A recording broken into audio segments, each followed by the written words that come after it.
Hello, everyone, and welcome to a brand spanking new episode of the StudioMEcast. I'm your host, Peter J.S. Regan, manager here at Studio Me in East Liberty, and today we have a very special guest. That's right, we have Jeff Smee, but who and what is Jeff Smee? Well, this is him right here. In fact, he's a director of photography. He works with Paris Digital, our sister company, so if you need some kind of videography stuff, especially out on location, they are the guys for you. Now, there's also some other things about Jeff that are very interesting because he's also an independent filmmaker, much like myself, and he's just launched a brand new crowdfunding campaign, and that's something we're going to be talking about. We're going to be learning about his film, but we're going to be delving into the subject of crowdfunding. I have some experience with this. Jeff has some experience with this, and we're just going to talk about it because that's something that a lot of people want to know about when it comes to especially independent film crowdfunding campaigns. So we'll get to know more about Jeff as we go. I work with him on a daily basis, but without further ado, please join me in welcoming Jeff Smee to the podcast. Thank you. Oh. That way you know he's a professional. Yeah. All right, and you might have just heard that we have a live studio audience today. Yes, all of our episodes are going to be with a live audience from now on, but we also are going to be adding some new features to the podcast here, which is these presets that make all kinds of funny noises that you're able to edit after the fact. So there might even be some that you'll have to wait for the special edition version to get all the weird bloopers and mistakes that we're going to have here. I'm just kidding. There's no mistakes as long as it's entertainment. It ain't no mystery if it's politics or history. The thing you got to know is that everything is showbiz. We have many slogans here on the show, but enough about us and our show. Jeff, thank you for joining me today. Yes, sir. Thank you very much for having me. All right. Well, I can't believe how many people you crammed into this small space here for the studio audience here. It is up to code. So, you know. Glad to hear it. We don't want any letters unless they are illuminated by Irish monks. Well, let's get into it a little bit. First off, logline. What's your short film about? So, I call it an absurdist or surreal dark comedy. That's kind of a commentary on the current state of social media and human interactions, and it's kind of just a look at the absurdities of normal day-to-day human interaction when so much of our interaction is going over to online and to computers.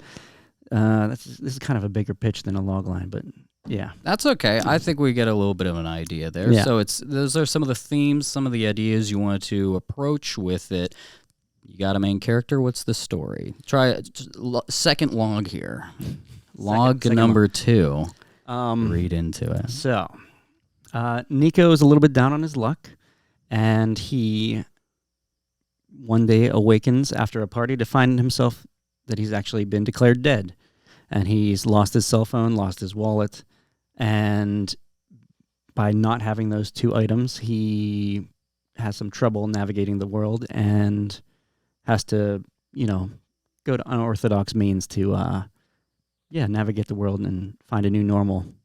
So is he trying to prove his identity throughout it? Is that his goal, or is he trying to use this as an opportunity to get off the grid and escape? No, he's not trying to get off the grid. He actually is unaware of his problem at first, and it's just he doesn't quite understand. He knows he's missing these items, but he doesn't realize the extent of how that affects him until later on in the film. It seems like, a perfect nightmare comedy situation. It's like everyone's lost their wallet, phone, purse, whatever at some point, and it's a bit of a heart attack. So having that be the inciting incident, I think, is very relatable and clever. But it seems like you're also, like you said, you're putting some commentary on society and all that. Is there any, it doesn't sound like it immediately, is there any type of a sci-fi element to this story? I wouldn't call it sci-fi. It's kind of an elevated and absurd exaggeration of current day culture, where it's kind of elevated to the point to make it a satirical commentary. So elevated but not advanced, kind of a situation. Not too. I wouldn't say advanced. Yeah, just more emphasis placed on certain elements. It's kind of like if you've ever been on a phone call with talking to a robot and you can't get through to a normal human. Those things so much. The whole movie is kind of just a elaborate version of that, where almost all human interaction is in some way tied into computers or AI, and you just can't get out of these feedback loops of, talking to a real person. In the writing process of this, were you ever asking yourself how you're going to? Because I'm assuming something here that this is going to be a very irritating process for the main character. Oh yes. Okay, so have you thought about how how to irritate the main character without also irritating the audience? Like how the funny happens with that? Is that something that have you phrased it kind of in that way, or how have you approached that? I think it's kind of it might be irritating to the audience as well, but it kind of you can laugh at him from an outsider's perspective, and it's relatable in the sense that I think a lot of people have dealt with that type of thing where you it's just the bureaucracy of everyday life, but just to an exaggerated degree. I call it I say it's a mixture of the Coen brothers and Franz Kafka. So it's a comedy of errors, but then it's just these insane bureaucracies that you can't ever get around. And every time you think you made one step ahead, you actually got to do these other things, and you got to go 2 steps back, and it's just a mess. Well, this sounds like a really cool idea, and of course, an idea is an idea until it's made. So, Correct. You do a lot of projects, all right? You do it for a living, but you do it outside of work. I think you also freelance occasionally. I'm all over the map. You're all over the map. You've always got a camera in your hand. That's how I think most people, if you were an action figure, you'd have a camera in the box with you. Oh, yeah, and definitely. a couple of, lenses to change out and all that. Real quick, before jumping off of that, what camera would come in the box with you, by the way? Oh, that would be my red Komodo. I love that little baby. It is, ever since I upgraded, I used to be a Sony boy. They're great. A7S Mark III, awesome camera, but once I switched over to the red, it is, yeah. It doesn't make it, how do I put it? You don't always get a good shot with it, but it's a lot harder to get a bad shot using it. So it helps, yeah. Challenge accepted. All right. Well, getting on to getting this film going. You do a lot of stuff. You've worked with budgets before and all that, but anyone in independent film has done projects where there practically wasn't a budget, Yes. like especially starting out. Now, you're not just starting out. You actually have a budget for this thing here. And so much so that you've decided to do a crowdfunding campaign with this film. Now, also, you primarily usually are known as a director of photography, cinematographer, but this is your first time in the saddle directing. I want to talk to you more about that in a second. Okay. But, so this is a little teaser for that kind of thing, but I want to ask you, what was it about this project that made you want to do a crowdfunding campaign? Is this like a regular thing for you, or is this sort of a special occasion? This is very much a special occasion. Many of the films I've worked on in the past have had little to no budget, and it's kind of just shoestrings, get it done, MacGyvering some stuff, and make it happen. In this case, this is a story that's been in my head for the better part of a decade, and it started off just kind of humbly. It was a script writing competition, and I'm not a writer, but I just had this weird idea, put it to paper. It went nowhere in the competition because I'm not a writer, but over the past almost decade, I've known writers, met with people, and I've learned a lot from just the productions I've worked on, and kind of just always was honing this project into its final form now. So it's been just sitting there on the back burner for so long. And as I've directed some things, some 48-hour films, and there you go, right? He's got the shirt on over here. But this will be my first major short film that I'll be directing. And because it's just been like a passion project of mine that I've been thinking about for so long, I wanted to do it right. I wanted to not have a lot of the compromises that you have to have with no budget films. So. Excellent. And I would also say on top of that, it's not like you haven't ever directed people before as well. It's not a completely new experience for you. Like I've seen you out on a shoot when there's someone talking to camera or whatever. You coach them. You know help them to do a good job and all that. So it's you're not there's a lot to say about like, oh, this is your first time directing your short film, but it's not a skill set that you have zero experience with. Yeah, I think you definitely pick that up along the way, and anything in film, you pick up a little bit of everything along the way. So yeah. So let's get into like just how this crowdfunding campaign's working out so far. There's a lot of different crowdfunding platforms out there. You got Kickstarter, Indiegogo, GoFundMe. Which one are you going with? We went with Kickstarter for this one. Pretty much purely just for our familiarity with it. It's we've used it for the guys I work with who will be helping me out on the crew for this project. We funded a web series probably 5 years ago at this point. You want to plug that real quick? That would be Theo and the Professor. It's available on Amazon Prime, and I believe there's a couple episodes on YouTube as well. I think we're trying to get it over onto Tubi as well. So it'll be out there. But Theo and the Professor, it's a horror comedy about a hundreds of years old professor who made a deal with the devil to stay alive until he could save his wife's soul, and long ago lost the trail of that and ended up a washed-up professor in a university. And him and his assistant go hunting monsters. It's a monster of the week type thing, but with an underlying backstory of all the other fun stuff. And it's less about the horror. The horror elements are there, but it's really about the interaction between the characters, a really old, crotchety old man and this younger guy who's kind of a cynic himself. So interesting dynamic there. Fantastic. So you have experience with Kickstarter. So there's a bit of brand loyalty there. Yeah, I think that's the main thing. And you've had success with it. Yes. So yeah. If it's not Baroque, don't fix it sometimes, Correct. you know? So, well, then how has your crowdfunding for this project gone so far? We are doing fantastic. We are only, as of this recording, we're on our 4th day of funding out of the 30-day campaign, and we've already hit 30% of our goal. Oh, wow. That's fantastic. Wow. Yeah. Hey, can we get some applause for that, ladies and gentlemen, and everybody else? Thank you. Fantastic. Excellent. All right, stop. Oh, thank you.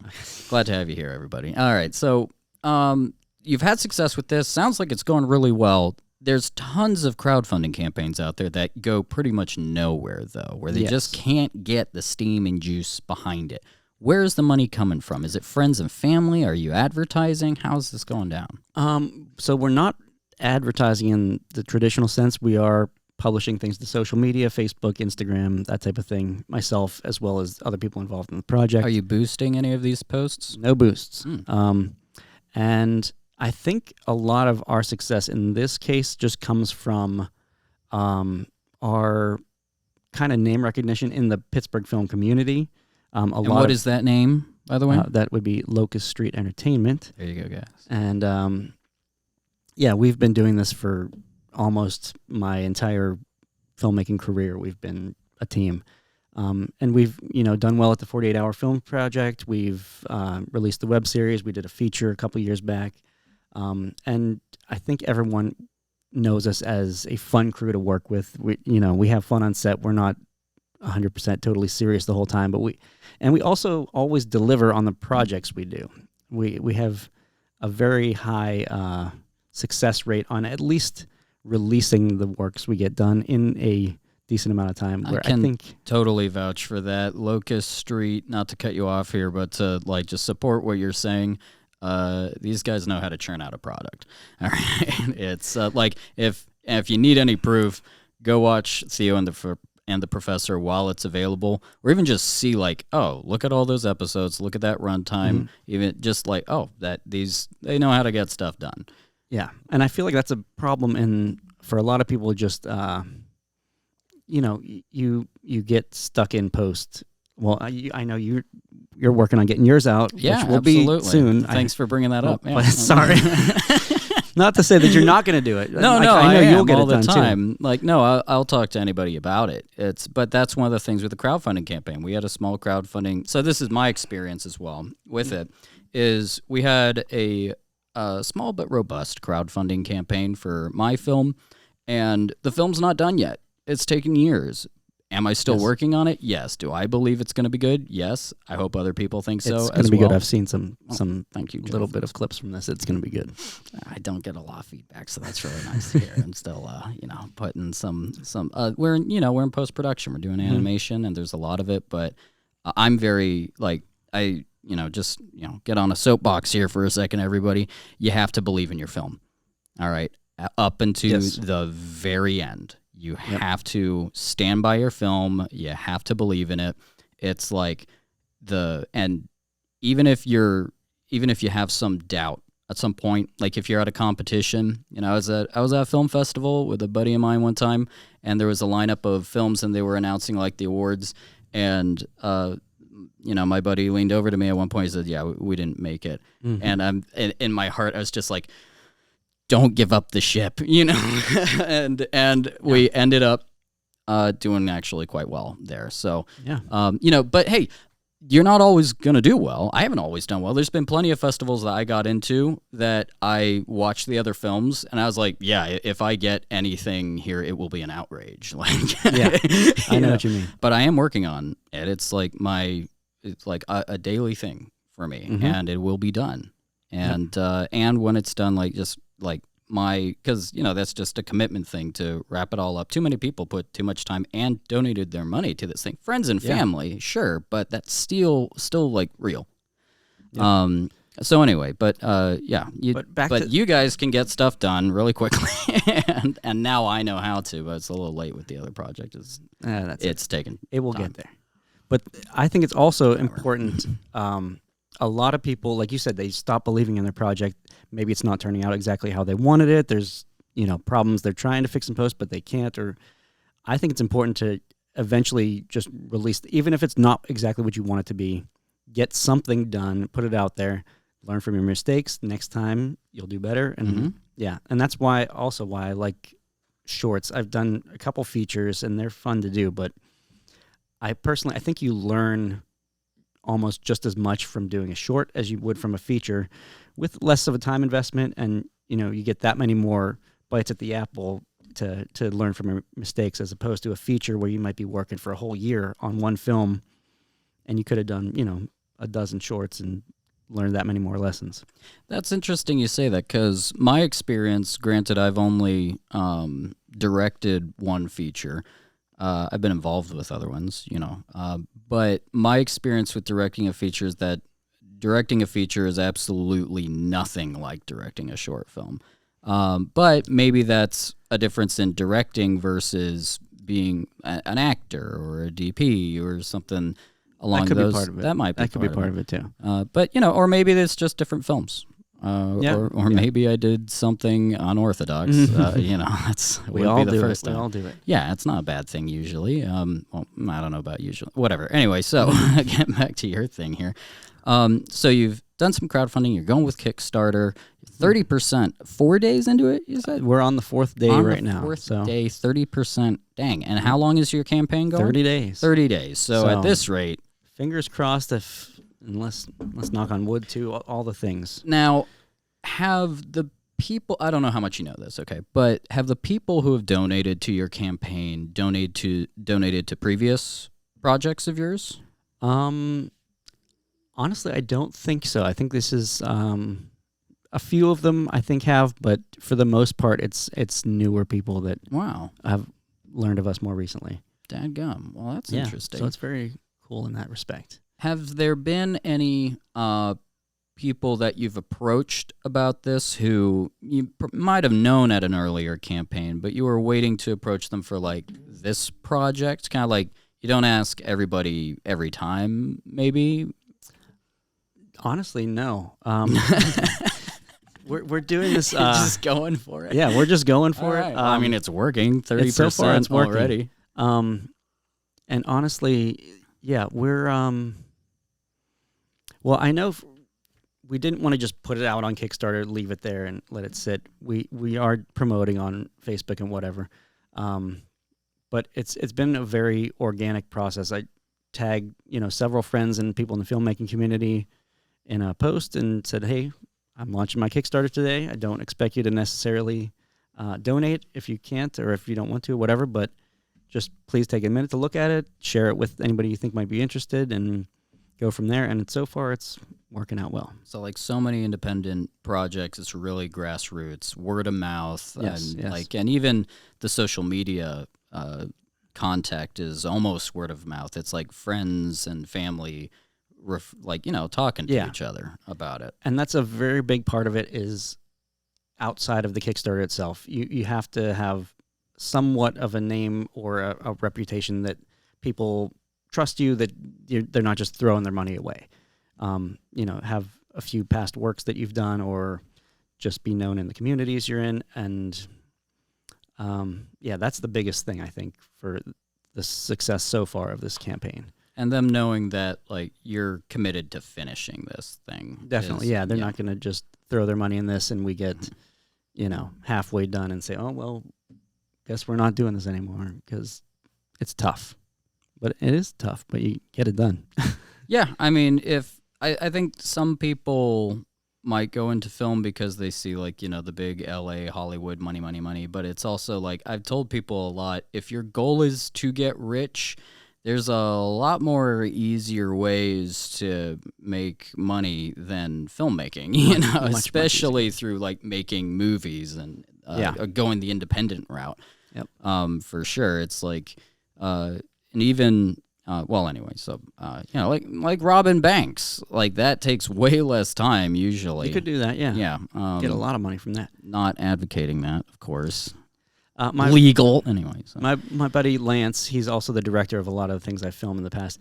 He calls it effort shock, kind of like sticker shock.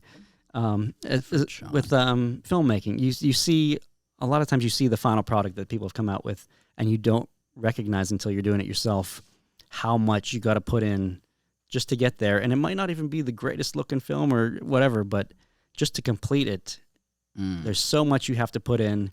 Mm-hmm. And I think that's why a lot of people don't pursue it or give up on it, because they get halfway through and they're like, wow, I already did this much and we're not even close to done. And it doesn't look good. And it doesn't look good. And then they just give up, but you got to fight through it. You can put so much effort into a film, and at the end of it, it's awful still. You know, it's like, you should put effort into your films. Like that's sort of a prerequisite, I think, for them being good. But,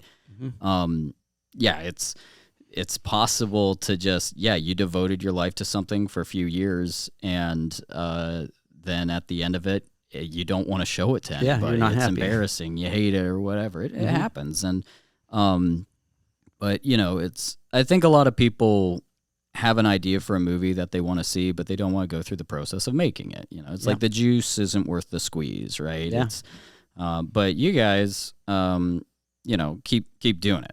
Right. Yeah. It's at this point, it's you've proven that this film is going to get done. But taking actually a darker turn. Do we have any dark? Ooh, a darker turn. That's very good, Ted. Yeah. Well done. Thank you. Hit me with that again real quick. What if you don't reach your goal? Is the film going to happen? The film is going to happen. The way I put it in the Kickstarter campaign video, basically, this is a project I've been thinking about for so long. It's been on the back burner. It's time to get this done. And even if it doesn't reach the goal, we're going to make it happen one way or another. But through this campaign, we're hoping it can be better than we would be able to do, much better than we'd be able to do on our normal shoestring budgets. And I want this, really, the whole crew is looking at this as like a stepping stone into bigger projects where we're going to be trying to aim for these more budgeted projects and really, because we're versed enough in the low/no budget stuff. We can make things happen. We want to start making better things happen. So for the average esteemed viewer that we have on this here show, who might be, some of them I'm sure have heard of you, I'm sure a bunch have already donated, but there might be someone who's never heard of Jeff Smee, never heard of Yes. Locust Street, and they might think, it's an interesting idea for a film, I suppose, but, what's in it for me? Like, what, so often with crowdfunding campaigns, there are perks for people who donate. Have you got anything perks. like that going on? We have so many perks. For the lower contribution levels up to like $25. We'll have stickers. We have phone backgrounds, digital downloads of the poster, digital downloads of the film.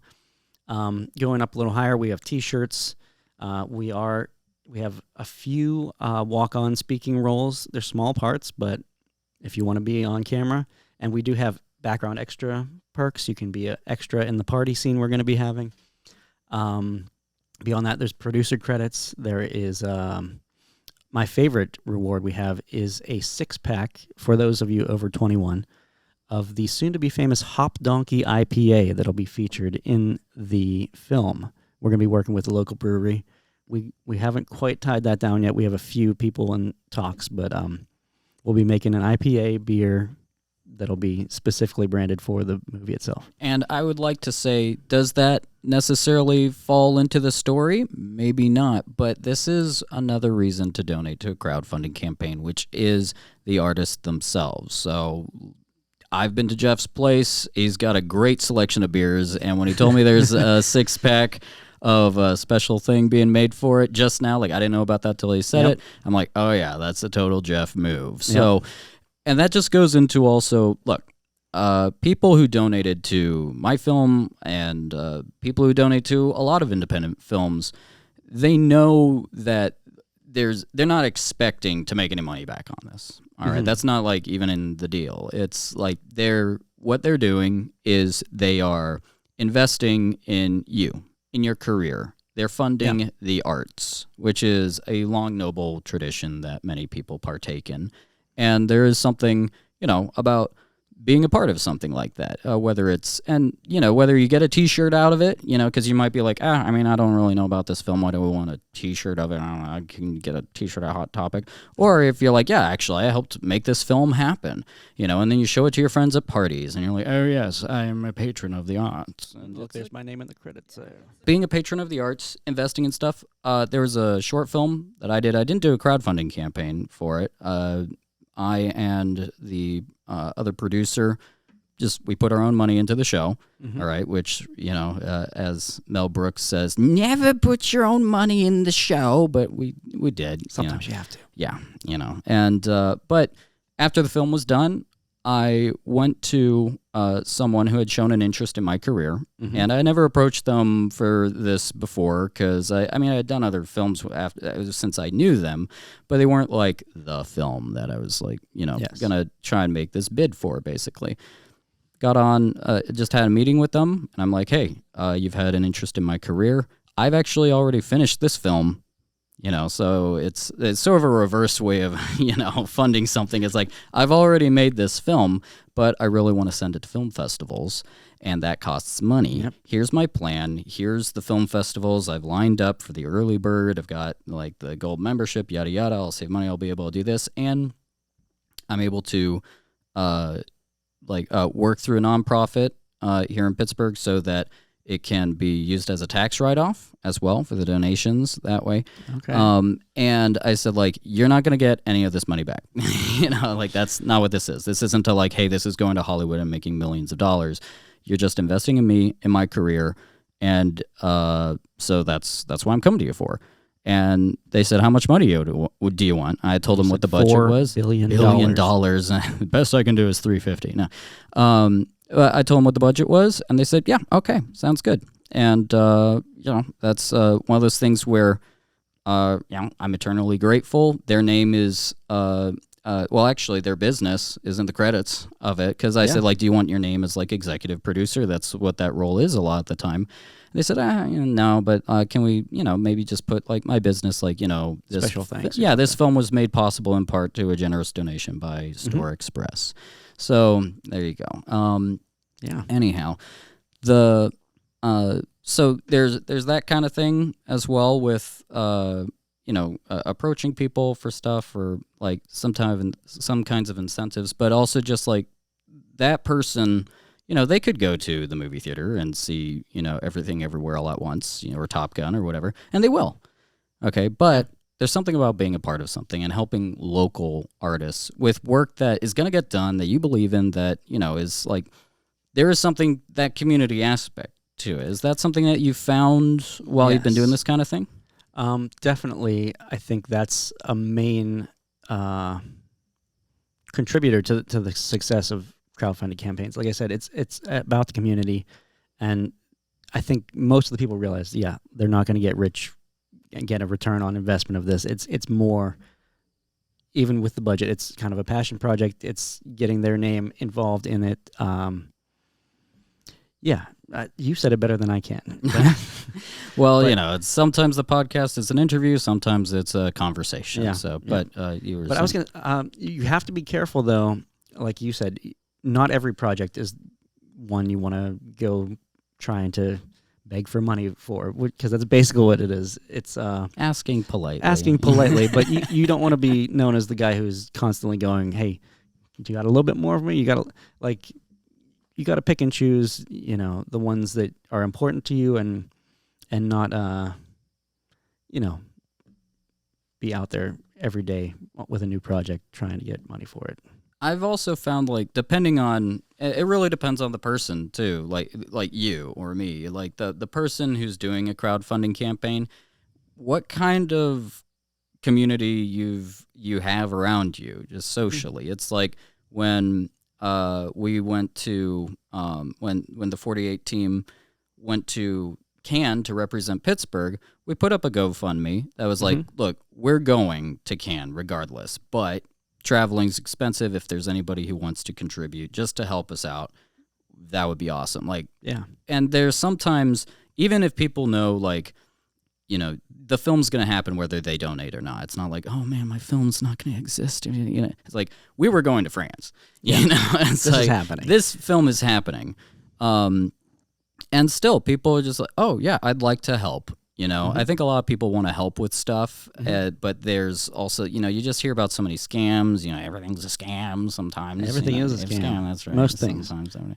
But it's like, when people know that their money is going towards something that's gonna, help something, and you can see what it is really going to. They're not getting duped. They're not getting tricked.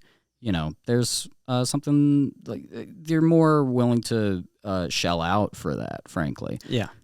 And it gets a better feeling. It's like I think a lot of people want to help stuff. They like to have more local artists doing better and all that kind of thing. But a lot of it's just having that connection locally, which Locust Street definitely does. You guys go to, whether Lance has hosted film festivals here. Yeah. It's like you're I think most people in the independent scene knows at least one of you guys. We're pretty well connected around the Pittsburgh scene. I'd say so. Yeah, that's nice. And speaking of these film festivals, I don't know what I'm at liberty to say, but keep an eye out for that in the near future. Here we will be launching a little podcast at some point here, the Lowcast, similar to the vibe of this. Bringing in creators and whatnot around here. Juicy. But, and there might be a little something in the future that we might be announcing on that. Oh, what a tease. Fantastic. Well, you heard it here first, folks. Something will be announced at some point. Fantastic. All right. I think we've talked a bunch about the crowdfunding stuff. It might come up again in this conversation, but now I kind of want to get more into you with this film, and kind of get more on that level with it. You're known primarily as a director of photography. That is correct. So far, you are directing this one. Are you operating the camera? Are you the DP for this? Or are you bringing someone else in? Well, I'm going to be operating the camera as well. Director and director of photography. I will have an AD helping me run the set because it gets very tricky very quickly the more hats you're wearing. Mm-hmm. Especially those are two real big sombreros. Yes. Yeah. I am more, just because of my background as a cinematographer, more of a visual director as opposed to an acting director. Some people come from writing, some people come from acting. I come from cinematography, so that's kind of my directing style, is focused more on the visuals. Did that have a lot to do with why you focus so much on this singular character in your film? I don't know if it played into that part as much. I'd say no. The story just goes that way. Okay. Well, but you're primarily a visual artist. Yes. we'll So say. I will be Lance will be my AD on set, and he's a great director. So I feel confident giving him, some space to Input. Yeah, to step on my toes a little bit if he sees me steering wrong. So I think it'll be a healthy balance there. And just the reason I definitely wanted to direct this, the reason I'm going to be also doing the camera operating, I think in my head, I don't know if this is going to be true when we get to set, I think it'll be less stressful and more smooth, just because I won't have to translate my vision to someone else who's behind a camera when I'm versed pretty well on the camera myself and have the images all in my head already.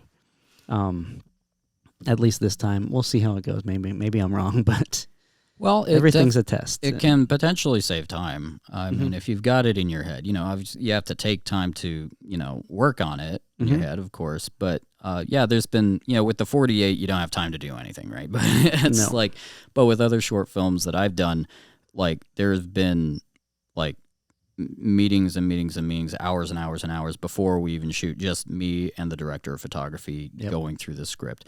Speaking of going through the script, I'm going to take it back to crowdfunding for a moment. How'd you come up with your budget? Do you do a full breakdown of the script? You just kind of figure out how much pizza it's going to be? How'd you come up to that? Somewhere in between that. We're not fully broken down in the script. We're pretty far along in the pre-production. But there is a script. There is a script. Okay. Yes, there's a full completed script. There is somewhat of a breakdown of the script. We have some locations in mind. And the budget is, honestly, I think it might be a little lower than we might need, but we're prepared to throw some money in ourselves on the back end if needed.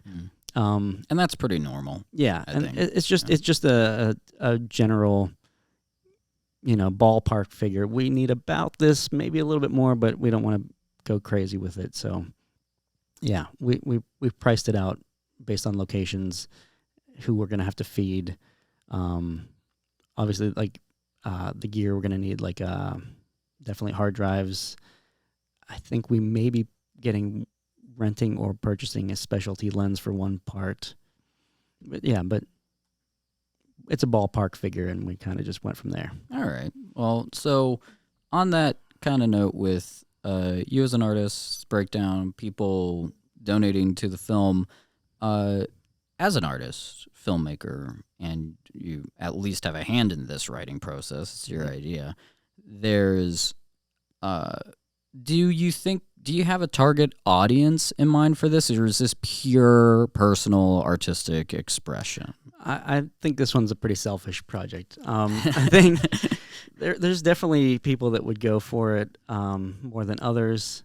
It's kind of on the dark comedy side, but I don't want to say it's too dark. It's more like absurdist or slightly surreal, but I don't want to say surreal either, because it's not, like an acid trip or anything. It's very visual. It's going to be a bit visual. It's more about the absurdities. And so it's like an absurdist dark comedy, light on the dark.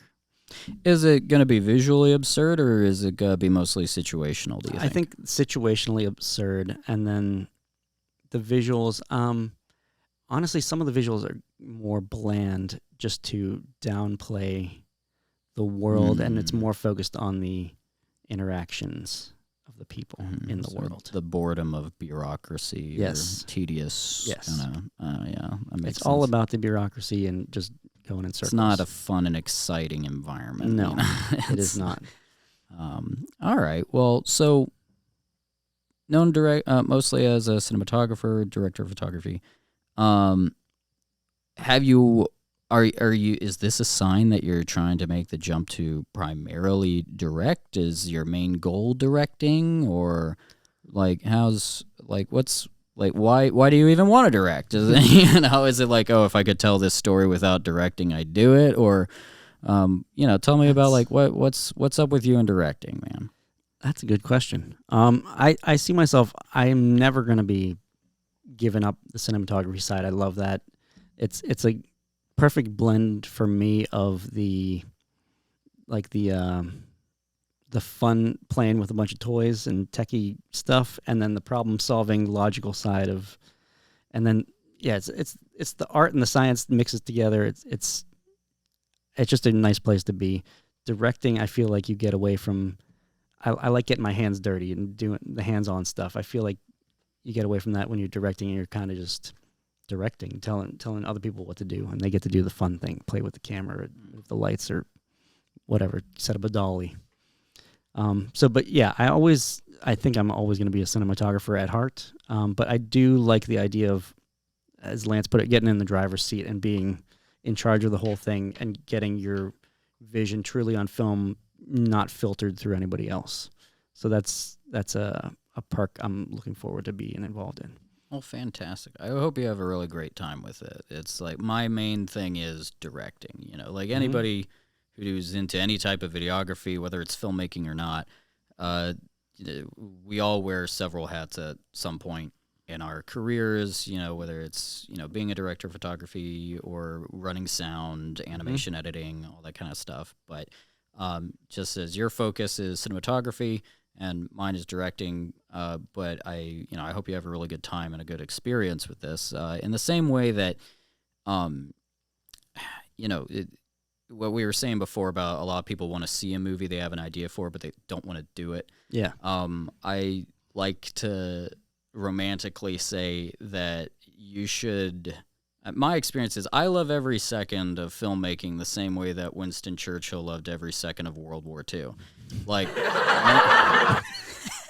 in that, yeah, it sucks sometimes, but there's just something about that's awesome. It's like, yeah, maybe we are more comfortable in well-temperature controlled, comfy houses, but, you still get something out of camping, it's, or whatever it is. So, but in the same way with filmmaking, I think fewer people would get into filmmaking if they were told that 80% of what you're going to be doing is sitting at a computer.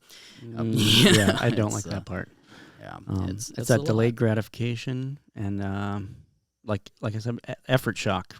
People don't realize how much work it's going to be and what type of work it's going to be until they get into it, and a lot of people give up because of that. Mm-hmm. And there's tell me what you think about this process here, because I think with that effort, it seems for me that the first hurdle in work ethic for any filmmaker is, being able to endlessly edit something. Okay, like not necessarily edit, but like just time-consuming, long, tedious work that can be like if you're built for it, can be insanely interesting and a lot of fun, right? But it's not giving up until it's perfect, okay?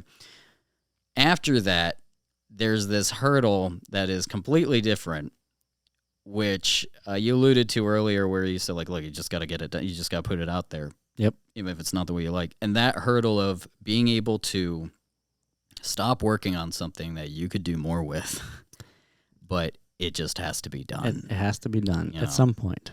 Did you experience those things in that order of, like, obsessively perfection and then realizing that there's a point at which it needs to get and it's not like giving up. It's not like it's not like it's too hard. A lot of it's just a time thing. Like, it just, and the juice isn't worth the squeeze. Once again, it's like, this would be better if I put it out now so that I can make something else, kind of a thing. I think I've always been pretty good at that part. I am much more of the mind of getting something done, putting it out there, even if it's not perfect. And like I said, learn from your mistakes, do it better next time. It gets to a point where it's just diminishing returns. You get to a certain point where it's like, it's this good, and to get it to this much more good, it's going to take this much more work. Yeah, that's definitely a great illustration for that. Yeah, I don't know. If you're not watching the video podcast, I put my hands up one level and then I put them up way higher for the other part. Yes. So yeah, and I think I'm pretty good at recognizing like when it's kind of at peak of good enough, and then putting it out there and moving on from there. There's also just the concept of, you you think like every pixel needs to be perfect or whatever, but then that's not even a little bit true, it turns out, at least from an audience's perspective, where you can have a huge, weird, janky mistake going on in the corner, but because of the way that the shot is composed and lit, and the most important thing is the brightest, and the other things are out of focus, or whatever you're doing to guide the audience's eye, it can go completely unnoticed. Yeah, it's like, and if they do notice that, it's because they watched it several times, and if they watched it several times, it's because they love it, probably, or they're, doing a film criticism review on YouTube or something like that. But then it's a nice Easter egg for them to share with their friends. Yeah, and then they go, oh, look at this janky thing, but then, hey, guess what? And more people hear about your film, No bad publicity.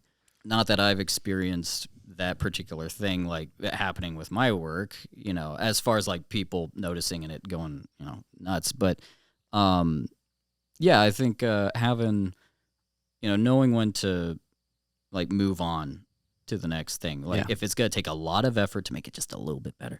Have you ever like I've done this with animation. Have you ever gotten stuck on a shot where you just kept adding more things to it, but they weren't making it better? Not in that context, but in a cinematography context. I've multiple times went to light a scene, and it's just not quite right, so you add another light, or you flag it off this way, or you do this other thing, and you get to where you have a dozen lights doing all these little different things, and it's just everything you do causes another issue that's then you got to fix, and it just balloons into nothing. And sometimes when that happens, you just have to start from scratch and go back to the drawing board.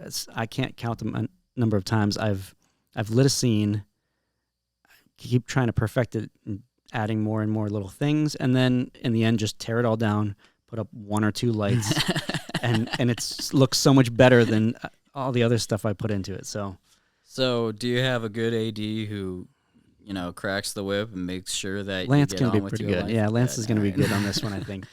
In the past, we've struggled with that. We did tend to, earlier in our career, we were known for going well over our allotted time and working into the evenings, and we would always get it done, and we'd always have fun, but some people didn't like how long we'd be on set because we didn't have that militant AD cracking the whip and telling us, hey, we got to get this shot now or else we're staying here till 3 a.m. Well, obviously you've got your ADs. I'm sure Lance is going to do a fan-tucking-fastic job and all that, but if you're ever hung up on a AD, like you need another one, let me know. I know a great guy, Mark. He's awesome, so... Okay.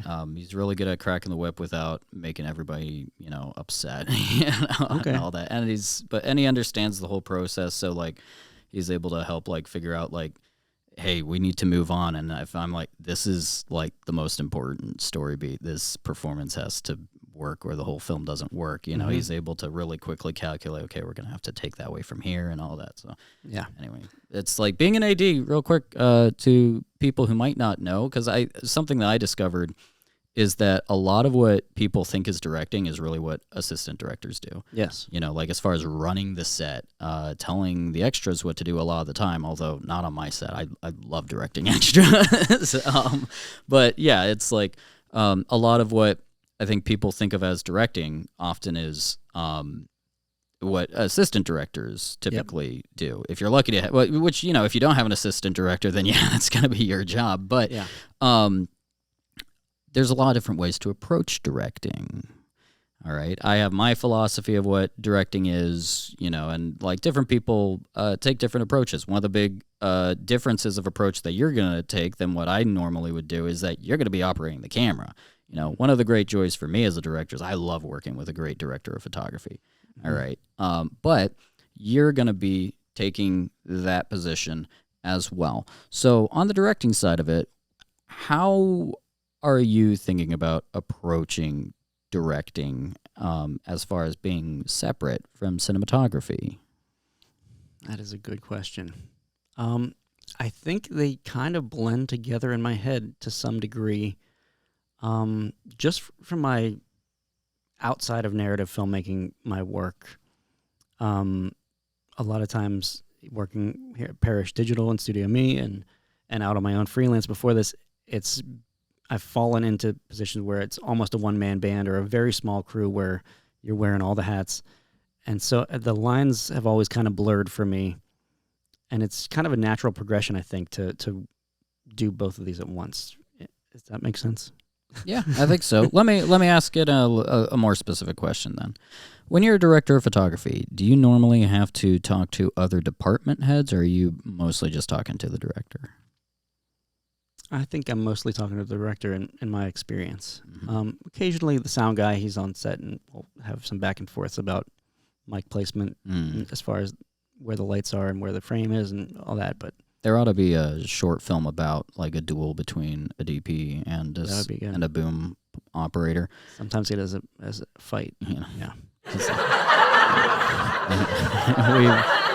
So continuing on with that then, so you're how big's your crew anyway for this? Like, because sometimes you don't have department heads with films, it's more like you have a person doing that thing. They don't have anybody working with them. Yeah. It's like you have a person doing costumes. You don't have an art director who's like, working with the set and this and this and this and this and making sure people are in makeup and all that. So how big's your team for this anyway? That's more, we're more on that page. The one person working each department is the department head and the person doing the job for the most part. We're going to have a few extra, swing grip gaffers for some scenes. But yeah, very small crew. We like to keep a small crew whenever possible. It just allows for flexibility. We're very this film is going to be a little bit more planned out than we're used to, as far as the storyboarding and all that type of thing. It's more specific in that world. But in the past, we've done a lot of, I don't want to say run and gun, but we'll have a general concept of the scene. We'll have some specific frames for the storyboard. And we'll have a shot list. We need this. But then we get on set and we kind of go a little more freeform and let things flow. Let happy accidents happen. Mm-hmm. And if things start getting bogged down or we kind of lose our way, we have that to fall back on, our pre-production planning. But a lot of it is more freeform. Do you think that planning things out beforehand helps you to improvise or do more freeform run and gun on set? Definitely. You have to have that type of, just that mindset of, planning what you will be able to do with your resources and the time you have and just what's needed to tell the story. And it helps if you have that groundwork in place. But I do appreciate going more freeform with it and, letting things happen. And I sometimes it's to the detriment of the film, but I think a lot of times you end up with a good product. If you have the right team, and like I said, keeping a small crew allows you to be more flexible like that and still end up with a good product. Whereas if you got a giant crew and you got to make these big changes with a lot of stuff going on, it's more difficult to do that. Yeah, that's where you really need a team that is, just really on their game, super experienced. You've got your workflow and all that kind of thing. Like, it's like building an army. It's like typically 10 people can travel faster than 100. But if those 100 people are the elites, then they'll be able to outpace those 10. But in this case, also, I think that's really good that you mentioned that, though, with the planning beforehand, before running and gunning, because I think there's a lot of people who would get the sort of false impression that, well, if you're just going to make it up anyway, why plan at all? And that's sort of like, no, that's like improvising all of your lines. It's going to feel fresh and real and raw and just in the moment. It's like there's a reason why there are more writers out there than improv artists when it comes to film and theater and all that. And it's not that improv, I'm not knocking improv as an art form, by the way. It's like there's technique and skill and you can get really deep into it. But I've met people who are like, oh yeah, we're just going to improvise all our lines because they saw The Office once and they heard, oh, this is improvised. It's like there are writers on The Office, guys. And all those people who were on that show, like, especially as the seasons went on, like just knew everything about each other, and like or were, they were used to working together, which is another thing, having a team that you're used to working with.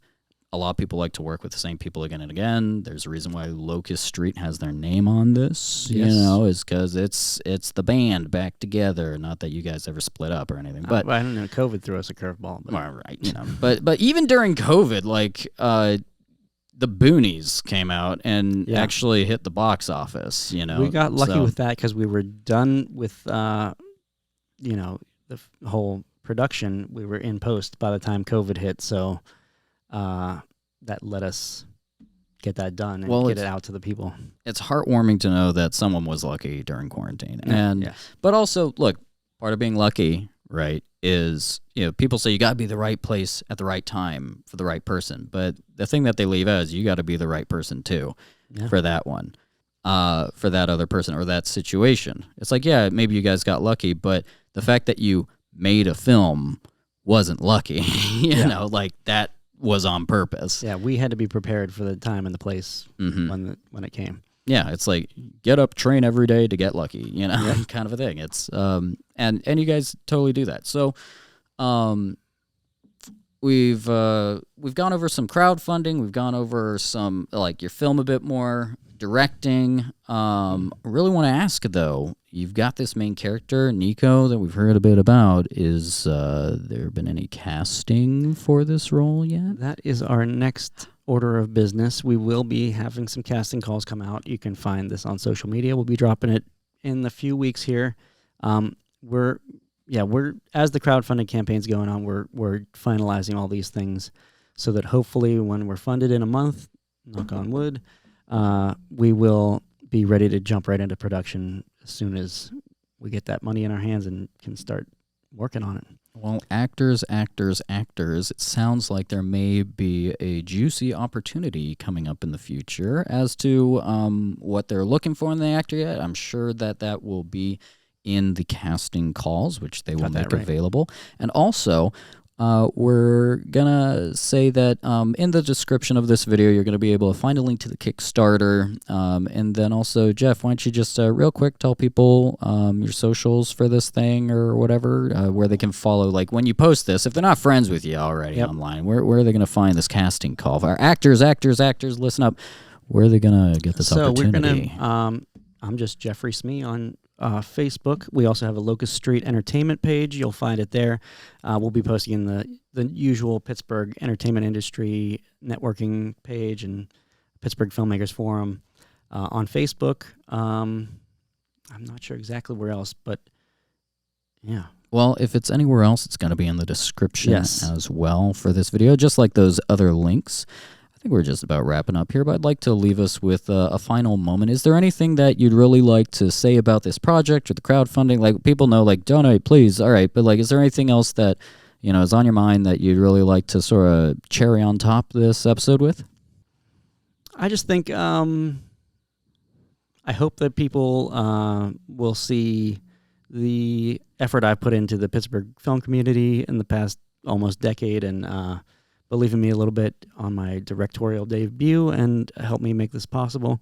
Like I said, it's going to get done one way or the other, but with the help of all the others in the community, we're hoping to make it better than we could on our own. So, well, I know a lot of people have already seen the contributions that you've made to the independent scene here in Pittsburgh, as well as just all your general work, and I'm sure that there will be much more to come, starting with this new film. What's the title, Jeff? It is called Dead. Dead. Simple as that. Well, we look forward to it. Oh, excellent. Well, thanks for joining us, everybody. Jeff, thanks a lot for joining me here on the StudioMEcast. It's been great to have you. I appreciate the time. Thank you for having me. I'd like to have you on again sometime. Yes. Looking forward to your film. Thank you. All right. That's been an episode of the StudioMEcast. Please feel free to book the podcast lounge here at Studio Me. You can check out our website at studiome.me. We go by the hour. If you don't want video, we can just do audio. We can also bring in Zoom calls and all kinds of stuff. And we do also cover editing, animation, intros, outros, royalty-free music, etc., etc. Come in for a free tour. Thank you.